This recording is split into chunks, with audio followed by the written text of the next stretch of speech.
ഗായകൻ, സംഗീത സംവിധായകൻ, സർവോപരി കേരളം കണ്ട മികച്ച സംഗീതജ്ഞരായ സർവശ്രീ ജയവിജയന്മാരിൽ ശ്രീമാൻ വിജയൻ, അദ്ദേഹത്തിൻ്റെ മകനുമായ മഞ്ജുനാഥ് വിജയാണ് ഇന്നത്തെ നമ്മുടെ അതിഥി. ശ്രീകോവിൽ നട തുറന്നു,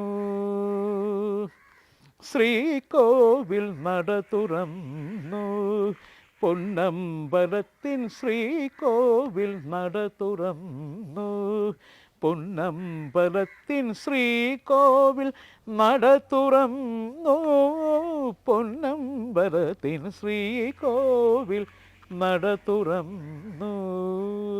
നമസ്കാരം സാറേ. നമസ്കാരം. എനിക്ക് സാറിൻ്റെ സംഗീത പാരമ്പര്യത്തെക്കുറിച്ചൊന്നും എനിക്ക് പ്രത്യേകിച്ച് ജനങ്ങളിലേക്ക് എത്തിക്കേണ്ട കാര്യമില്ല. എങ്കിലും വളരെ ജനിച്ചപ്പോൾ മുതലെന്ന് തന്നെ പറയാം, ഈ സംഗീതവുമായിട്ട് ഇടപഴകിയിട്ടുണ്ട്. ജനിച്ചപ്പോൾ മുതൽ കേൾക്കുന്നതാണ്. എങ്കിലും സാറ് സീരിയസ് ആയിട്ട് ഇതിനെ എടുത്തിട്ടുണ്ടല്ലോ. അതായത് സംഗീത അഭ്യാസനം എന്നു മുതലാണ് തുടങ്ങിയതെന്നും ഗുരുക്കന്മാരാരൊക്കെയാണെന്നും ഒന്ന് അറിയണം. തീർച്ചയായും 5ൽ പഠിക്കുമ്പോഴാണ് ഞാൻ കോട്ടയം കലാക്ഷേത്ര, അവിടെ മാത്യു സാർ, കലാക്ഷേത്രം മാത്യു സാർ എന്ന് പറഞ്ഞാൽ ലോകമെമ്പാടും അത്രയും ശിഷ്യരും അത്രയും ഫെയിമാണ് അദ്ദേഹം. അപ്പം അദ്ദേഹത്തിൻ്റെ ശിഷ്യർ ഇന്നും എല്ലാവരും ചോറുണ്ട് പോകുന്നു. അത്രയും ഐശ്വര്യമുള്ളൊരു വലിയ മഹാനാണ്, വലിയ വിദ്വാനാണ്, വയലിൻ വിദ്വാനാണ്. സംഗീതം പഠിപ്പിക്കും, വയലിൻ പഠിപ്പിക്കും, ഒക്കെ ചെയ്യും. അച്ഛൻ്റെ കൂടെ ഒക്കെ വയലിൻ ഒരുപാട് വായിച്ചിട്ടുണ്ട്. ഒരുപാട് വലിയ വലിയ ആൾക്കാരുടെ കൂടെയും വയലിൻ അദ്ദേഹം വായിച്ചിട്ടുണ്ട്. അപ്പോൾ ആ അദ്ദേഹത്തിൻ്റെ ശിഷ്യ പരമ്പരയിൽ ഒരാളായിട്ട് എനിക്കും കൂടാൻ അവിടെ കഴിഞ്ഞു. അവിടെ 10 വർഷത്തോളം വയലിൻ അഭ്യസിച്ചു. അരങ്ങേറ്റം അവിടെ തന്നെ കഴിഞ്ഞു. അങ്ങനെ അതാണ് എൻ്റെ ആദ്യത്തെ വയലിൻ സംഗീത അഭ്യാസം. അതാണ്. പിന്നെ ധാരാളം വീട്ടിൽ ഇരുന്ന് അച്ഛനൊക്കെ പാടുന്നതൊക്കെ കേൾക്കാൻ നമുക്ക് പറഞ്ഞു തരും, അതൊക്കെയുണ്ട്. അവർ വരുന്ന സമയത്തല്ല, അങ്ങനെ വരുമ്പോൾ ഉള്ള സാധകം ഒക്കെ ഭയങ്കരമാണ്. അവരിരുന്ന് പാടും. അപ്പം ഞങ്ങളെല്ലാവരും അവിടെ പുറകെ വന്നിരിക്കും, അങ്ങനെ കേട്ട് അങ്ങനെ പിന്നെ അവർ പറഞ്ഞു തരും. അങ്ങനെയൊക്കെയുണ്ട്. അതൊക്കെ മറക്കാൻ പറ്റാത്തൊരു. അപ്പം 5ാം ക്ലാസ്സിൽ തുടങ്ങി. ആദ്യത്തേത് മാത്യു സാറാണ്. ഓക്കെ. ഇതിനോടകം അനേക സിനിമകളെ, റൊമാൻറ്റിക് ആൽബംസ്, പിന്നെ ഒരുപാട് ഭക്തിഗാനങ്ങൾ. സാറ് പല മേഖലകളിലാണ്. ഒരു ഗായകനായിട്ട് കാണുന്നുണ്ട്, സംഗീത സംവിധായകനായിട്ട് കാണുന്നുണ്ട്, പിന്നെ കുപ്പിവള എന്ന ചിത്രത്തില് അവാർഡുകൾ ലഭിച്ചിട്ടുണ്ട്. അങ്ങനെ ശരിക്കും പല രീതിയിലാണ് സാറിന്റെ ഒരു ജേണി. അപ്പം സാറിന് ഏറ്റവും താല്പര്യം ഒരു ഗായകനായിട്ട് അറിയപ്പെടാനാണോ, ഒരു സാറ്റിസ്ഫാക്ഷൻ? താല്പര്യം എനിക്ക് താല്പര്യം ഒരു മ്യൂസീഷ്യൻ എന്നാണ്. കാരണം വെച്ചാൽ നമ്മൾ സംഗീതം അല്ലെങ്കിൽ സംഗീത ഫാമിലിയാണ്. അപ്പോൾ ഇന്നതേ ചെയ്യൂ എന്നുള്ളതല്ല. നമുക്കിപ്പം ഒരു മ്യൂസിക് ഡയറക്ഷൻ ചെയ്യണം, അല്ലെങ്കിൽ കമ്പോസിങ് ചെയ്യണം എന്ന് പറഞ്ഞാൽ നമ്മളപ്പോൾ ചെയ്തു കൊടുക്കണം. അല്ലേ? അച്ഛൻ്റെയൊക്കെ വഴിയെ അവർ പാടുന്നുണ്ട്, അവർ മ്യൂസിക് ഡയറക്ഷൻ ചെയ്യുന്നുണ്ട്. അപ്പോൾ ആ ഒരു രീതിയിലാണ് എൻ്റെയും ഒരു കാഴ്ചപ്പാട്. അങ്ങനെയാണ്. ഒരുപാട് ഡിവോഷൻ ആൽബംസ് ചെയ്തിട്ടുണ്ട്. അതിൽ ആദ്യം എടുത്തു പറയേണ്ടത് ദിവ്യവീരൻ എന്നുള്ള ക്രിസ്ത്യൻ ഡിവോഷനാണ് ആദ്യം ചെയ്തത്. പിന്നീട് വൃശ്ചികമാസം ഇങ്ങനെ അനേകം ചെയ്തു. 2001 പ്രിയസഖി എന്ന റൊമാൻറ്റിക് ആൽബം ചെയ്തു. അവിടെ നിങ്ങോട്ട് കുറേ ആൽബങ്ങൾ ചെയ്തു. ഞാൻ ഈ സാധകം ചെയ്യാറുണ്ട്. സാധകം ചെയ്യുമ്പോഴും എനിക്ക് സാറ്റിസ്ഫാക്ഷനാണ്. പിന്നെ ഫുഡ് കഴിക്കണം, അവിടെ പോകണം, ഇവിടെ പോകണം. പക്ഷേ അതല്ല, സംഗീതം അൾട്ടിമേറ്റ് ആയിട്ടുള്ളൊരു എന്താണ്, വേൾഡിലുള്ള ഒരു, അല്ല ആരെയും നമുക്ക് ഒരു മതമിളകി ആനയെപ്പോലും നമുക്ക് സംഗീതം ചെയ്യിക്കുകയാണെങ്കിൽ നമുക്ക് ഇരിക്കില്ല. അതാണ് എൻ്റെ സത്യം. അപ്പോൾ അങ്ങനെ ആണ് എൻ്റെ സംതൃപ്തി. അങ്ങനെ പാട്ടുകൾ പാടുക, അല്ലെങ്കിൽ സാധകം ചെയ്യുക, പഠിക്കുക. പഠനമുണ്ട്, ഇപ്പോഴും ഞാൻ പഠിച്ചുകൊണ്ടിരിക്കുകയാണ്. അച്ഛൻ്റെ ശിഷ്യനുണ്ട്, അദ്ദേഹത്തിൻ്റെ കീഴിൽ പഠിച്ചുകൊണ്ടിരിക്കുകയാണ്. ശ്രീ വേണുഗോപാൽ, ചിറ്റൂർ വേണുഗോപാൽ എന്നാണ് അദ്ദേഹം. ഞങ്ങൾ ഒരുമിച്ച് പാടാറുമുണ്ട്. അദ്ദേഹം എനിക്ക് ഒരുപാട് പറഞ്ഞു തരാറുണ്ട്. ശിഷ്യനല്ല, ഞങ്ങൾ ഒരുപാട് ബന്ധമാണ്. പക്ഷേങ്കിൽ ശിഷ്യത്വം എപ്പോഴും, അല്ല ഡിസൈപ്പിൾ എന്നുള്ളൊരു സംഭവം എപ്പോഴും വലുതാണ്, ഗുരു എന്നുള്ളത് വലുതാണ്. അപ്പോൾ അദ്ദേഹം എനിക്ക് അറിവുകൾ പറഞ്ഞു തരാറുണ്ട്. അപ്പോൾ സാറിൻ്റെ അവാർഡ് കിട്ടിയ ഗാനമുണ്ട്, അതുപോലെ തന്നെ സാറ് ചെയ്ത ഗാനങ്ങളുണ്ട്. അപ്പോൾ സാറിന് ഇപ്പോൾ പെട്ടെന്ന് പറയുകയാണെങ്കിൽ ഞങ്ങൾക്ക് പ്രേക്ഷകർക്ക് വേണ്ടി ഒരു 2 വരി പാടിത്തരാൻ പറഞ്ഞാൽ സാർ ഏത് പാട്ടായിരിക്കും പാടുന്നത്? അപ്പോൾ ഞാൻ ആദ്യം ചെയ്ത പാട്ട് തന്നെ പാടാം. ആദ്യം ചെയ്തത് ഡിവോഷണൽ സോങ്, നമ്മുടെ ക്രിസ്ത്യൻ ഡിവോഷണൽ സോങ്ങാണ് ദിവ്യവീരൻ എന്നാണ് ആൽബത്തിൻ്റെ പേര്. അതിൽ ഷാരോണിലെ പനിനീർപ്പൂവേ നീ എൻ്റെ നാഥനല്ലേ, എൻ സ്നേഹമേ, എൻ ജീവനേ, ഞാൻ നിന്നിൽ ചാരിടുന്നു. ഷാരോണിലെ പനിനീർപ്പൂവേ, നീ എൻ്റെ നാഥനല്ലേ. പിന്നെ വൃശ്ചിക മാസം എന്ന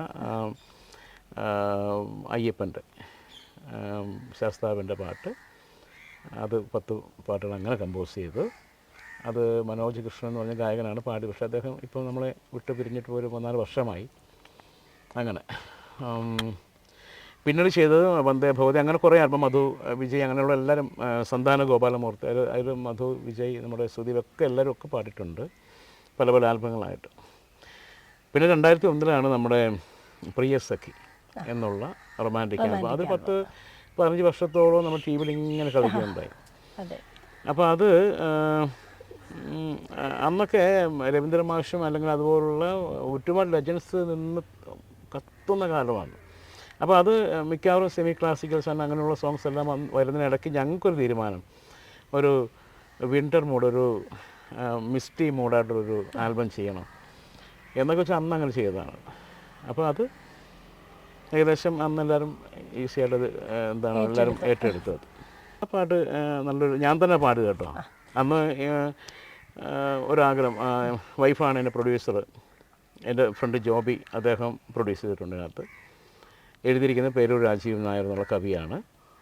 അത് ഞാൻ തന്നെ മ്യൂസിക് ഞാൻ തന്നെ പാടുകയായിരുന്നു. അങ്ങനെ ആ പാട്ട് കേൾക്കണോ? അതിൻ്റെ ഒരു ഹൃദയവനി തേടി ഇടയവനി തേടി അലയുവാനായി ഞാൻ, പ്രിയ സഖിയെ തേടി ഞാൻ, പ്രണയാർത്ഥിയായി ഞാൻ. ഹൃദയവനി തേടി ഇടയവനി തേടി. ഞാൻ ഇപ്പോൾ ചോദിക്കുന്നത് കുറച്ച് പേഴ്സണലാണ്. പേഴ്സണൽ എന്ന് പറയാൻ പറ്റില്ല, കാരണം ഇത്ര വലിയൊരു സംഗീത പാരമ്പര്യമുണ്ട് സാറിന്. പക്ഷേ എനിക്ക് വ്യക്തിപരമായിട്ട് തോന്നിയത് സാർ അതൊന്നും യൂസ് ചെയ്തിട്ടില്ല എന്നൊരു തോന്നൽ എനിക്കുണ്ടായിട്ടുണ്ട്. വളരെ പുറകോട്ട് നിന്ന പോലെ ഈ സോഷ്യൽ മീഡിയ അല്ലെ മറ്റ് ആക്ടിവിറ്റീസിലൊന്നും ഇല്ലാതെ ഈ ഒരു കാര്യം സാറ് ഉപയോഗിച്ചതേ കണ്ടിട്ടില്ല. ഇപ്പൊ വരെ എത്തിയത് ഒരു സ്വന്തം കഴിവ് കൊണ്ട് ഈ ചില കാര്യങ്ങൾ നമുക്ക് മറച്ചു വെക്കാൻ പറ്റൂലല്ലോ, കഴിവുകൾ മറച്ചു വെക്കാൻ പറ്റില്ല. അപ്പം അങ്ങനെ ഇത് ഓട്ടോമാറ്റിക്കലി പുറത്തു വന്ന പോലാണ് എനിക്ക് തോന്നിയിരിക്കുന്നത്. അപ്പം നമ്മൾ പുറമേ നിന്ന് കാണുമ്പോൾ നമ്മളൊക്കെ വിചാരിക്കും ഈ സെലിബ്രിറ്റീസിന്റെ മക്കൾക്കൊക്കെ വളരെ ഈസിയാണ്, ജേണി ഈസിയാണ്. പക്ഷേ സാറിനെ സംബന്ധിച്ച് ഞാനങ്ങനെ സാറിനെ ഈ ഒരു ലേബലിൽ സാറിനെ ഞാൻ ഇങ്ങനെ കണ്ടിട്ടില്ല. അപ്പോൾ സാറിൻ്റെ ജേണിയെ കുറിച്ച് ഒന്ന് പറയാം. ഇപ്പോഴത്തെ ചോദ്യത്തിൻ്റെ ഒരു ഉത്തരം എന്ന് പറഞ്ഞാൽ 2 സൈഡുണ്ട്. ഒന്ന് പോസിറ്റീവ് ആൻഡ് നെഗറ്റീവ് ഉണ്ട് അല്ലേ. ഞാൻ നെഗറ്റീവിലേക്ക് ഞാൻ കുറേ കയറി പിടിച്ചു. വേറൊന്നും കൊണ്ടല്ല, എനിക്കങ്ങനെ ഒരു മാർക്കറ്റിംഗ് തന്ത്രമൊന്നും എനിക്ക് അന്ന് അറിയില്ലായിരുന്നു. പിന്നെ അത് നമ്മൾ എൻ്റെ ഫ്രണ്ട്സ് തന്നെ ഒരുപാട് ചീത്ത പറയുമായിരുന്നു. വൈഫ് ഭയങ്കരമായിട്ട് ഇത് പറയുമായിരുന്നു, ഇങ്ങനെയൊക്കെ ചെയ്യണം, ബന്ധുക്കളൊക്കെ പറയുമായിരുന്നു. പക്ഷേ എനിക്ക് എന്താണെന്നറിയില്ല, ഒരു പ്രോഗ്രാം അല്ലെങ്കിൽ ഒരു സിനിമ കഴിഞ്ഞ് വന്നാൽ എനിക്ക് വീട്ടിലിരിക്കാൻ എനിക്കിഷ്ടം. പക്ഷെ അങ്ങനെ എനിക്ക് അങ്ങനെ ഇരുന്നുകൊണ്ടാവാൻ ഞാൻ ചിലപ്പോൾ അറിയപ്പെടാതെ പോയതൊക്കെ. സിനിമ അതിൻ്റെ ഇൻ്റർവ്യൂസിന് TV ചാനൽ വിളിച്ചിട്ടും ഞാൻ പോകാതുണ്ട്, അങ്ങനെയൊക്കെയുണ്ട്. അപ്പോൾ അതെൻ്റെ തെറ്റാണ്, എൻ്റെ അറിവില്ലായ്മ ആണത്. പിന്നീടാണ് പിന്നെ ഒന്ന് ഇറങ്ങുന്നതൊക്കെ, ഈ ഇതിലേക്ക് ഇറങ്ങുന്നതൊക്കെ അങ്ങനെയാണ്. പിന്നെ എന്താണ് ഈ പറഞ്ഞ പോലെ ലളിതമായ ജീവിതമാണ് എൻ്റെയും ഒരു ആഗ്രഹം. അത് പറയുമ്പോൾ അവർക്കും കള്ളം പറയാമെന്നുള്ളൂ. പക്ഷേ കള്ളമല്ല, എല്ലാം ദൈവം തന്നു, എല്ലാം ഈശ്വരൻ തന്നു അല്ലേ, എല്ലാം തന്നു. പക്ഷേ ഞാനായിട്ടുള്ള എനിക്ക് എൻ്റെ അറിവില്ലായ്മ കൊണ്ടായിരിക്കാം ഞാൻ അതിനകത്തേക്ക് എത്തിപ്പെടാത്തത്. പക്ഷേ ധാരാളം പ്രോഗ്രാമുണ്ട്, സിനിമകൾ ചെയ്തു, ആൽബങ്ങൾ നിരവധി ചെയ്തു, ഭക്തിഗാനങ്ങൾ ചെയ്തു, അങ്ങനെയൊക്കെ ചെയ്തു. എല്ലാം പ്ലസ്സാണ് തന്നേക്കുന്നതല്ല. പിന്നെ എന്താണെന്ന് വെച്ചാൽ എല്ലാവർക്കും ഒരു സൈഡിൽ ചെറിയ ചെറിയ വിഷയങ്ങളുണ്ടാകും. അത് പക്ഷേ ഞാൻ അതിൽ നിന്ന് ഓവർകം ചെയ്യാത്തത് കൊണ്ടാണ് ഞാനിങ്ങനെ ഒരറിയപ്പെടാതെ ആയിപ്പോയെന്നുള്ളൊരു സംഭവമുണ്ട്. ഇപ്പോൾ അവാർഡൊക്കെ കിട്ടിയതുകൊണ്ട് കുറച്ച് ആൾക്കാർ അറിഞ്ഞിട്ടുണ്ട്, ഇങ്ങനെ ഒരാളുണ്ട്, ഇങ്ങനൊരു മകനുണ്ടെന്നൊക്കെ ഉള്ളത് അറിഞ്ഞിട്ടുണ്ട്. അപ്പോൾ അത് ആദ്യം കിട്ടിയ അവാർഡ് താരക ബ്രഹ്മശ്രീ എന്നുള്ളൊരു അവാർഡായിരുന്നു.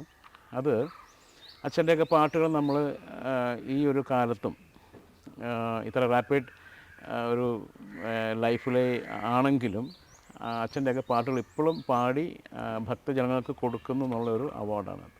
അത് ചിറക്കൽ കോവിലത്തെ രവീന്ദ്ര വർമ്മ രാജാവാണ് തന്നത്. അത് 2013 തോന്നുന്നു. പിന്നെ അവിടുന്ന് ഇങ്ങോട്ട് നോക്കിക്കഴിഞ്ഞാൽ ആത്മാ പുരസ്കാരം കോട്ടയം സംഘടനയുടെ, പിന്നെ കുപ്പിവള മൂവിയിൽ വയലാർ സാംസ്കാരിക അവാർഡ് കിട്ടിയായിരുന്നു. ആ പാട്ടിന്, ഞാൻ ചെയ്ത പാട്ടിന് മധു ബാലകൃഷ്ണൻ പാടിയിരിക്കുന്നത്.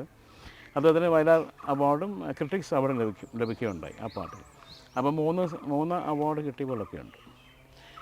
പിന്നെ അഭയാംബിക അമ്മയുടെ അവാർഡ്, ജ്ഞാനശക്തി അവാർഡ് ഈയിടെ കഴിഞ്ഞ 2-3 ആഴ്ച മുമ്പ് ഞാനും ചേട്ടനും മനോജും ഞാനും ഒരുമിച്ച് ഒരു അവാർഡ് വാങ്ങാനുള്ള ഭാഗ്യമുണ്ടായത് തത്വമസി അവാർഡാണ്. അങ്ങനെ അവാർഡുകളൊക്കെ കിട്ടുന്നു, പ്രോഗ്രാംസ് ധാരാളം ചെയ്യുന്നു, വിദേശങ്ങളിൽ പോകുന്നുണ്ട്. എല്ലാം സാറ്റിസ്ഫൈഡാണ്. എന്താണ് നമുക്കങ്ങനെ ദുഃഖം ഇതാണ് എല്ലാവരുടെയും, ഞാനിങ്ങനെ വന്നില്ല എന്നുള്ളൊരു സംഭവം. സിനിമയാണ് ഏറ്റവും കൂടുതൽ ആഗ്രഹം, സിനിമ സംഗീത സംവിധാനം ആകാനാണ് ഏറ്റവും കൂടുതൽ ആഗ്രഹം. അതാണ്. അത് 3-4 പടങ്ങൾ ചെയ്ത് ലാസ്റ്റ് ചെയ്ത്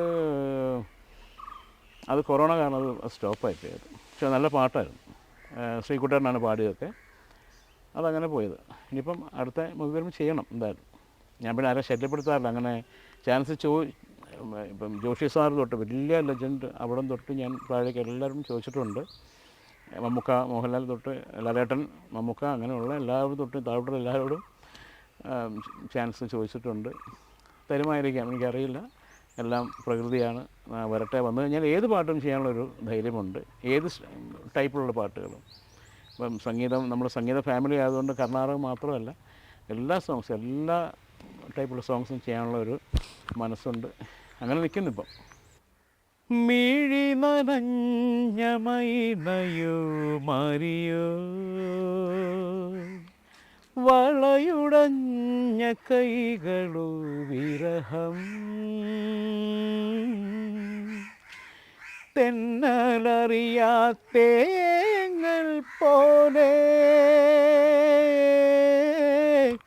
തീരമണയും തീര പോലെ, മിഴി നനഞ്ഞ മൈനയോ മാറിയോ, വളയുടഞ്ഞ കൈകളോ വിരഹം.